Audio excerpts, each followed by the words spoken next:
Jeffrey Ferguson made a gun hand gesture and pointed to his wife at a restaurant. Within hours, Sheryl was dead in the living room of their California home.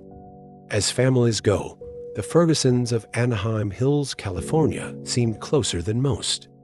Jeffrey Ferguson, an Orange County Superior Court judge, and his wife, Sheryl, a homemaker, dotted on their adult son, Phillip, a student at Southern Methodist University in Dallas, where his parents bought him a home and planned to retire so that they could spend more time with him in the future.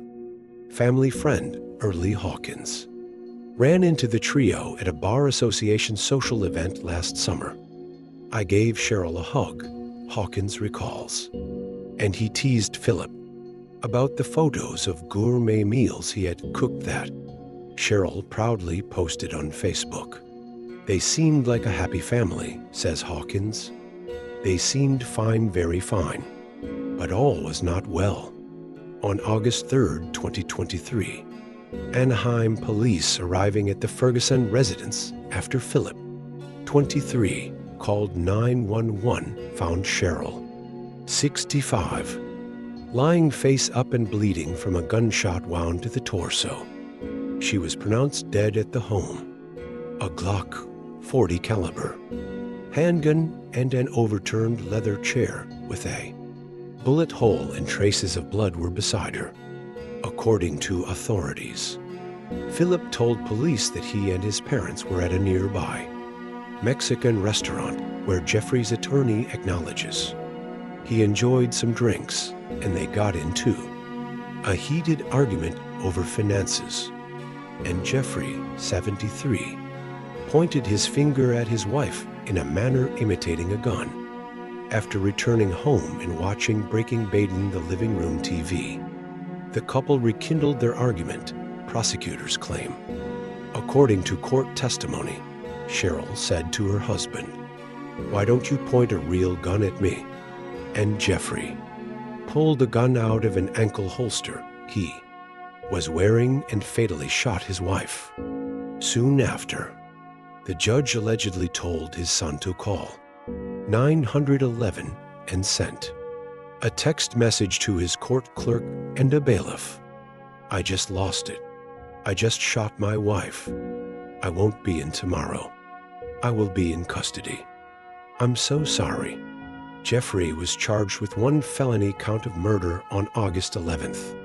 He pleaded not guilty and, through his lawyer, maintains the shooting was unintentional. "It's not a murder," says defense attorney Ed Welburn. "It's a terrible accident that resulted in the death of the love of his life." With a common background in criminal justice, Jeffrey, a prosecutor who specialized in narcotics cases before he was elected to a judgeship in 2014, and Sheryl, who once worked with the Santa Barbara and Orange County probation departments, shared many interests.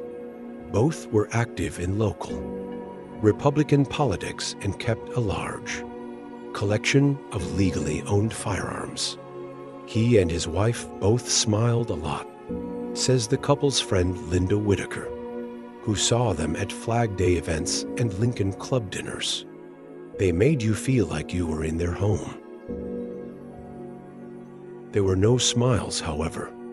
On the night, the family dined at an El Colo restaurant last summer and began to bicker about money.